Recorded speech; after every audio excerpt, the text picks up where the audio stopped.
10-15 ஆண்டுகளாக இந்துத்துவத்தை பேரால் இங்க தீவிரவாத செயல்களை ஈடுபட நினைக்கும் RSS கும்பலுக்கு எதிராக தொடர்ந்து களமாடி கொண்டிருக்கிறது விடுதலை சிறுத்தைகள் அமைப்பு. அயோத்தியிலே பாபர் மசூதியை இடித்ததை போல் இங்கே சிக்கந்தர் தர்காவை இடிப்போம், தர்காவை இடமாற்றி வைத்துக் கொள்ளுங்கள், இல்லை என்றால் இடித்து தகர்ப்போம். அதுதானே அதற்கு பொருள்.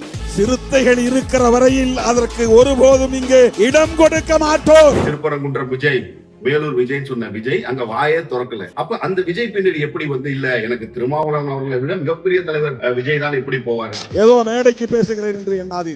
நாங்க ஓட்டு கொடுக்கிறதுக்காக பொது வாழ்க்கைக்கு வந்தவர்களை எழுதி வைத்துக் கொள்ளுங்க. அவங்க என்ன நினைப்பாங்க, இவங்க என்ன நினைப்பாங்க, ஓட்டு வருமா வராதா, இப்படி பேசினா திமுக நம்மள கூட்டங்களை வச்சுக்குமா வச்சுக்காதா, ஐ டோன்ட் கேர். அதை பற்றி நான் கவலைப்பட்டதில்லை, கவலைப்படக்கூடியவனும் இல்லை. அதற்காக ஒருபோது நாங்கள் கவலைப்பட்டதே இல்லை, தயங்கியதே இல்லை. நாளைக்கே திருமாவளவனை கூட வச்சிருக்கிறது பிரச்சனை வரும் அப்படின்னு திமுக நினைச்சா கூட நாங்கள் அதை பத்தி கவலைப்பட மாட்டோம்.